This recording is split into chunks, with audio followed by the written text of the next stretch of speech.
Season 3 of Squid Game is finally out, and I've got no words to define the ending, but still, for the sake of showing the ending and talking about the chances for a spinoff, I'll be diving into the full ending with multiple spoilers. So hit that like button if you loved the season, and here's everything for you. So, without wasting your time, let's jump on to the final game where we're left with Gi-hun, the baby, and Min-soo. For those who don't know, then player 222 was suffering badly, so she decided to not go ahead in the second game of Jump Rope, and that's where she got killed right after the eyes of her own baby.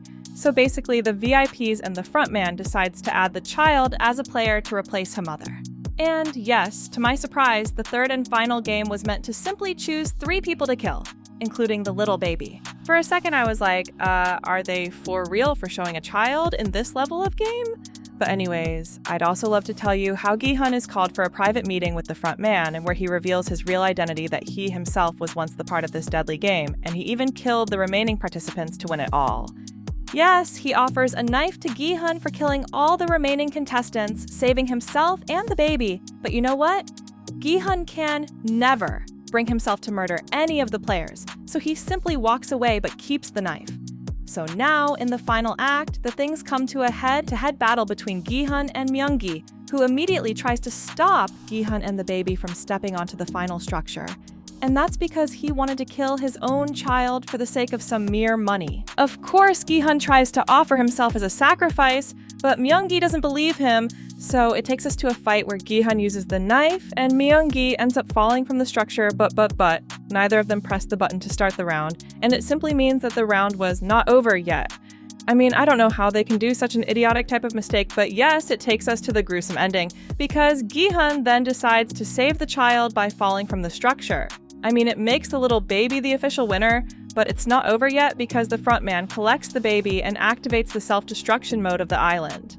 So basically, he leaves no chance for Gi-hun and others to remain alive, because we can clearly see the body of Gi-hun while the whole island just explodes. 6 months later, we learn that guard Won-lun's daughter has been spotted in China, and player 246's daughter has recovered, and then we learn that Sae-beopyeok's mother has been found in North Korea, and she reunites with her son in the airport.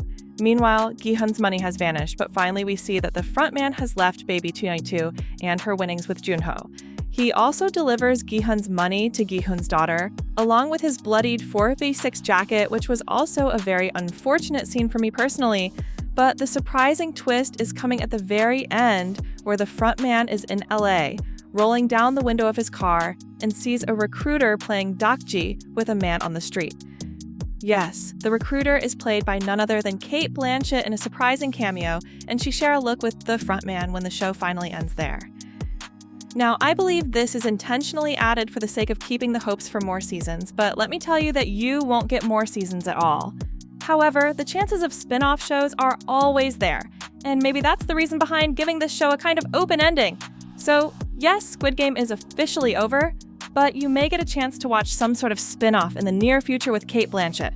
Now, you tell me, how much would you rate it on a scale of 10, and hit subscribe for daily Hollywood content. Until then, bye-bye!